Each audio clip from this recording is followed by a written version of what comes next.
Hello बच्चों, स्वागत है आपका हमारे चैनल पर्सनल ट्यूटर में। मेरा नाम है ऐश्वर्या शर्मा एंड मैं आपको पढ़ा रही थी chapter number 5 religious trends in ancient India. तो इस चैप्टर का फर्स्ट पार्ट मैं आपको ऑलरेडी पढ़ा चुकी हूँ, वो आप प्रीवियस वीडियो में देख सकते हैं। फर्स्ट पार्ट में हमने एक रिलीजन के बारे में पढ़ा था, दैट वाज जैनिज्म, जिसमें हमने वर्धमान महावीर के बारे में पढ़ा था। देन उनके जो 5 रूल्स थे उसके बारे में पढ़ा था, उनके 3 रत्नों के बारे में पढ़ा था एंड उनकी एसेंस ऑफ टीचिंग भी जानी थी। नाउ हम पढ़ते हैं बुद्धिज्म के बारे में। बुद्धिज्म इंडिया और दूसरी कंट्रीज में फैला हुआ है। गौतम बुद्धा फाउंडर हैं बुद्धिज्म के। गौतम बुद्धा 563 बीसीई से 483 बीसीई तक थे। गौतम बुद्धा का जन्म लुम्बिनी नेपाल में हुआ। उनके फादर का नाम था शुद्धोधना और उनकी मदर का नाम था माया देवी। उनका बर्थ नेम था सिद्धार्थ। उन्हें अटेनमेंट ऑफ नॉलेज हुआ। He had attend knowledge of human life in its entirety, मतलब उन्हें पूरी तरीके से स्पिरिचुअल नॉलेज का ज्ञान हो गया, इसीलिए उन्हें बुद्धा कहा जाता है। वो ये जानना चाहते थे कि लोगों में इतना दुख और सफरिंग क्यों है, लोग क्यों दुखी होते हैं और उन्हें क्यों दुख सहना पड़ता है। इसीलिए उन्होंने घर और सारे कंफर्ट्स छोड़ दिए इस क्वेश्चन का आंसर ढूंढने के लिए। On Vaishak Purnima, he was sitting in deep meditation under a peepal tree at Urvilla near the city of Gaya in Bihar. Vaishakh Purnima वाले दिन वो पीपल ट्री के नीचे उर्विला में बैठे, जो सिटी गया के पास बिहार में था, जहाँ उन्होंने डीप मेडिटेशन किया। यही वो जगह थी जहाँ उन्हें एनलाइटमेंट हुआ, जिसे कि बोधि कहा जाता है या हाईएस्ट नॉलेज उन्हें मिला। इसीलिए उस ट्री का नाम रख दिया गया बोधि ट्री, बोधि वृक्ष, और उस प्लेस का नाम, उर्विला का नाम रख दिया गया बोध गया। उन्होंने जो अपना पहला उपदेश है वो सरनाथ, जो कि वाराणसी के पास है, वहाँ दिया। उन्होंने अपनी पहली टीचिंग में धामा के बारे में लोगों को बताया। धामा में एक्चुअली उनके उपदेश थे, वो क्या क्या चीज़ें लोगों को बताना चाहते थे। इसमें उनके रिलीजियस टॉक्स थे, उनके प्रिंसिपल्स वगैरह सब कुछ थे। और फिर वो अपने हर उपदेश में लोगों को धामा के बारे में बताने लगे। इसीलिए इस इवेंट को लोग धामा चाका पावत्तम कहने लगे पाली में, और धर्म चक्र प्रवर्तन कहने लगे संस्कृत में। Later he traveled on foot for nearly 45 years to preach धामा, और लोगों के पास अपने धामा का उपदेश पहुंचाने के लिए वो चल के ही हर जगह जाया करते थे। वो 45 इयर्स तक चलकर अलग अलग जगह गए और लोगों की जो लैंग्वेज थी पाली, उसमें ही वो अपना उपदेश दिया करते थे। In Buddhism, the concept of taking refuge in Buddha, Dhamma and Sangha is important. Buddhism religion में ऐसा होता है कि आप जब तक रिफ्यूजी नहीं लोगे, मतलब जब तक आप धामा के, बुद्धा के, संघा के शरण में नहीं जाओगे, तब तक आपने एनलाइटमेंट अटेन नहीं किया है। और इसीलिए उनके शरण में जाने को कहा जाता है Trisharan. The essence of Dhamma he expounded is as follows. उन्होंने धामा में क्या क्या बताया। Arya satyas, that is noble truth. उनके हिसाब से 4 ट्रुथ होते हैं जो एक आदमी के लाइफ में होने चाहिए, या एक आदमी के लाइफ की जड़ें होते हैं। उन्हें ही नोबल ट्रुथ या आर्य सत्यास कहा जाता है। पहला होता है दुखा, दैट इज सफरिंग। हर आदमी के लाइफ में सफरिंग रहती है। दूसरा होता है द कॉज ऑफ दुखा, क्यों किसी के लाइफ में सफरिंग होती है। तीसरा होता है दुखा निवारण, मतलब the end of suffering, suffering खत्म हो सकती है। फोर्थ होता है प्रतिपाद, प्रतिपाद मतलब होता है the way, this way leads to the end of suffering, this is the way of good conduct, it is known as ashtangik और एट फोल्ड पाथ। प्रतिपाद मतलब होता है वो तरीका जिससे सफरिंग को ख़त्म किया जा सके। लोग अच्छा काम करके सफरिंग को ख़त्म कर सकते हैं और इसे ही कहा जाता है अष्टांगित या eightfold path. Now Panchsheela. Gautam Buddha ने लोगों को 5 रूल्स फॉलो करने को कहा था। ये रूल्स को ही पंचशीला कहा जाता है। पहला, जानवरों को नहीं मारना चाहिए। दूसरा, चोरी नहीं करनी चाहिए। तीसरा, अनएथिकल मतलब बैड कंडक्ट या ख़राब चीज़ें नहीं करनी चाहिए। कभी झूठ नहीं बोलना चाहिए और कभी इंटॉक्सिकेंट्स नहीं लेने चाहिए, मतलब अल्कोहल नहीं लेना चाहिए, किसी भी तरह का नशा नहीं करना चाहिए। नाउ बौद्धा संघा। गौतम बुद्ध ने एक संघा मतलब हम कह सकते हैं असेंबली काइंड ऑफ थिंग, जो अलग अलग जाकर लोगों को उपदेश देती थी, या ग्रुप कह सकते हैं, क्रिएट किया था भिक्खूस का, जो अलग अलग जगह जाकर लोगों को अपने रिलीजन के बारे में उपदेश देते थे। भिक्खूस वो लोग होते थे जो गौतम बुद्ध के फॉलोअर्स होते थे, जिन्होंने अपना घर छोड़ दिया है और संघा ज्वाइन कर लिया है। ये लोग भी चलकर ही अलग अलग जगह जाते थे और धामा के बारे में लोगों को बताते थे। वुमेन्स के लिए एक सेपरेट संघा था और वुमेन्स को भिक्खुनीस कहा जाता था। हर वर्णा के, हर कास्ट के लोग बुद्धिज्म कास्ट एक्सेप्ट कर सकते थे। Essence of his teaching. Gautam Buddha announce the freedom of human intelligence. Gautam Buddha का कहना था कि आदमी का जो इंटेलिजेंस होता है वो बिल्कुल ही फ्री होता है। उन्होंने डिस्क्रिमिनेशन का कॉन्सेप्ट रिजेक्ट कर दिया था। वो नहीं मानते थे कि कोई भी कास्ट के बेसिस पे छोटा या बड़ा होता है। उनका कहना था कि किसी के पैदा होने के बेसिस पे कोई छोटा या बड़ा नहीं हो सकता। किसी भी आदमी की जो ग्रेटनेस होती है वो उसके बिहेवियर या उसके कंडक्ट पे डिपेंड कर सकती है। उनका एक फेमस कोट था, even the little quail can chirp freely in her nest. इससे ये पता चलता है कि वो फ्रीडम और इक्वालिटी, एक आदमी का फ्री होना, उसे उसका सारा राइट मिलना और उसे इक्वल सोसाइटी में ट्रीटमेंट मिलना, इस चीज़ पर वो कितना एम्फेसिस करते थे। वो ये कहा करते थे कि आदमी की तरह एक औरत को भी हक होता है कि वो अपना अपलिफ्टमेंट खुद से ही कर सके। वो यज्ञ जैसे रिचुअल को अपोज करते थे। His teaching of wisdom, moral, virtue and other values are aimed at the welfare of men. Gautam Buddha की जो टीचिंग्स हैं, जैसे विजडम, प्रज्ञा, मोरल, वर्च्यू, शील और जितने भी दूसरे वैल्यूज़ वो सिखाते थे, सब कुछ एक आदमी के वेलफेयर के लिए ही वो सिखाते थे। मतलब उनका मानना था कि किसी भी पर्सन का भला होना चाहिए, हमें दूसरों का भला करना चाहिए।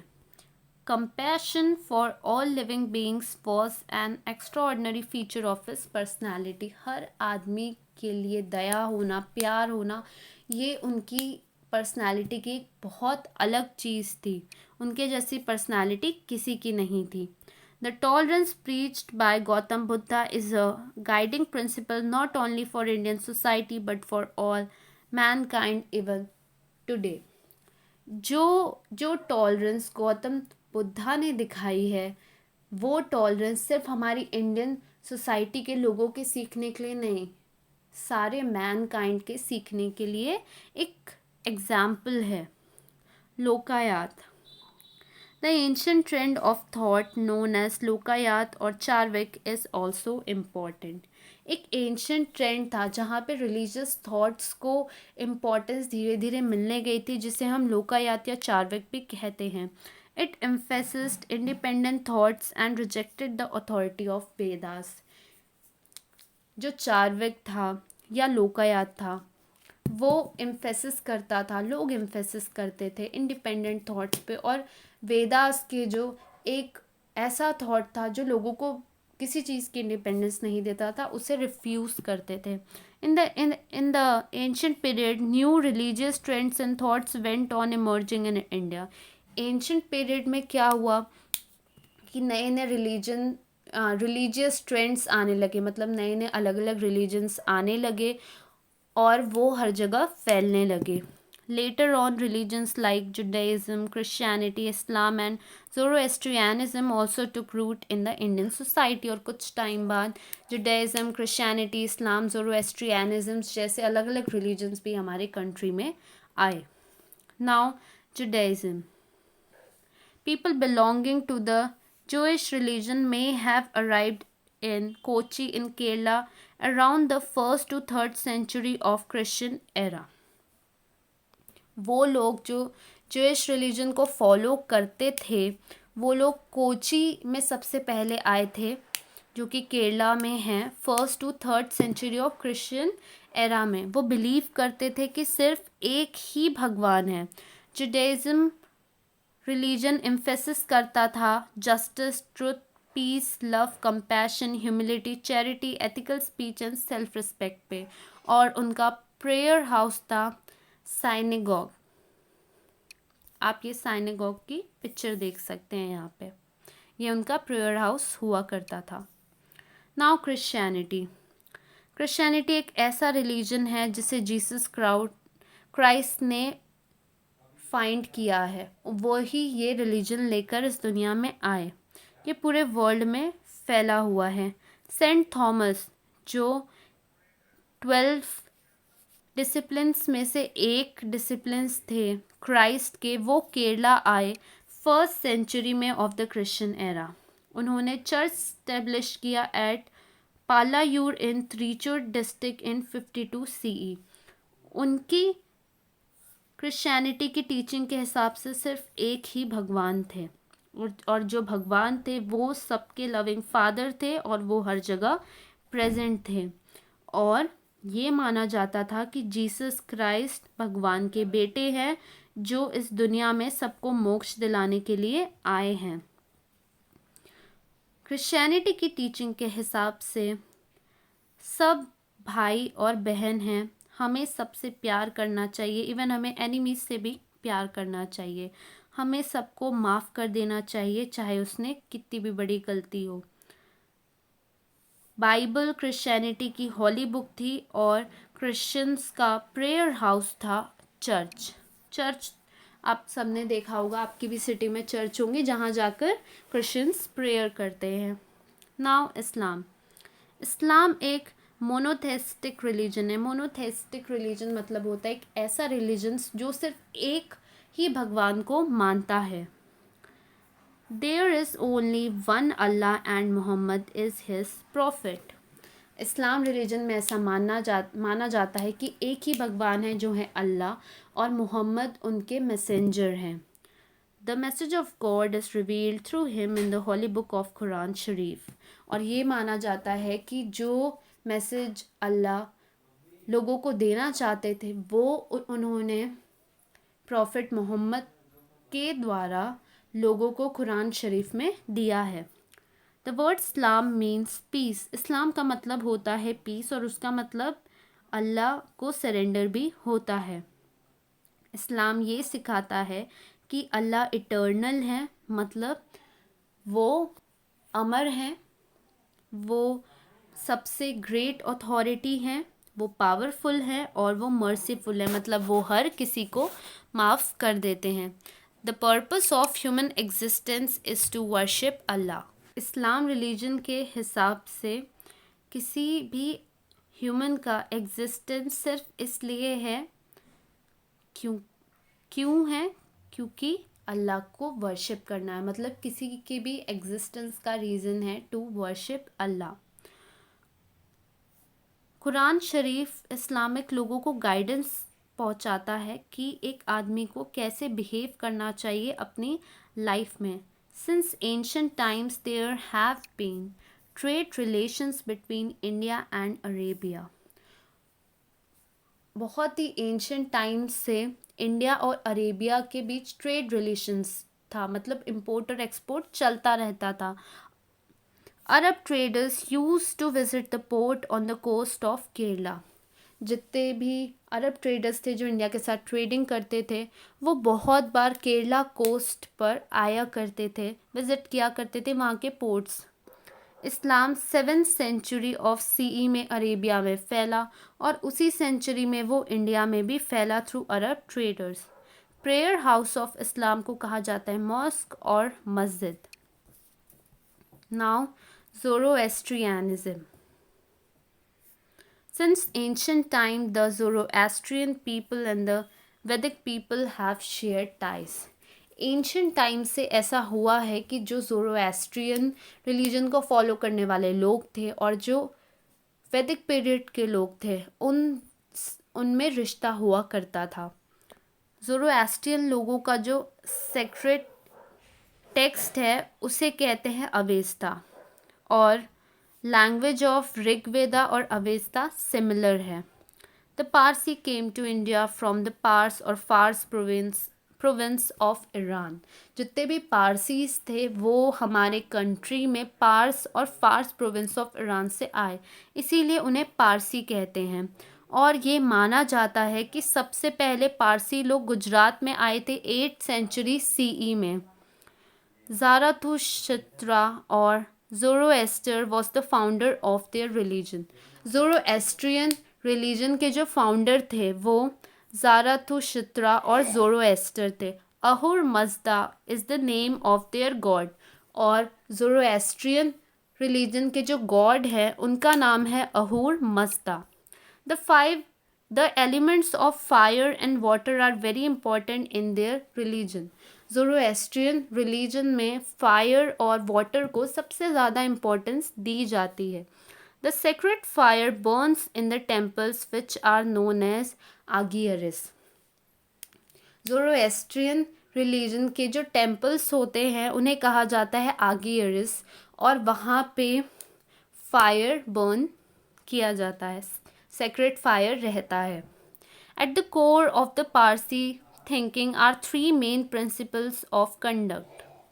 जितने भी पारसी लोग हैं उनके जो हॉली बुक है वो 3 प्रिंसिपल्स सिखाती है जो लोगों को करने चाहिए, प्रिंसिपल्स ऑफ कंडक्ट जो लोगों को फॉलो करने चाहिए। पहला होता है गुड थॉट, अच्छी सोच रखना। सेकंड गुड वर्ड्स, अच्छी बातें बोलना। एंड गुड डीड्स, अच्छे काम करना। ये 3 चीज़ें ज़ोरोएस्ट्रियन रिलीजन में लोगों को सिखाई जाती है। तो यहाँ पे आपका चैप्टर ख़त्म होता है। बहुत इजी चैप्टर है ये, और ये इंटरेस्टिंग चैप्टर भी है जहाँ पे आपको बहुत सारे ऐसे रिलीजन्स के बारे में पता चला जिसके बारे में शायद आपको पहले नॉलेज नहीं हो। इस चैप्टर को आप अच्छे से पढ़िए। यदि आपने फर्स्ट पार्ट नहीं पढ़ा है तो इस चैप्टर का फर्स्ट पार्ट भी मैंने बनाया, आप वो पढ़िए, उसके बाद इस चैप्टर पे आइए। और कोई भी डाउट आपको हो तो आप नीचे कमेंट सेक्शन पे पूछ सकते हैं। Thank you.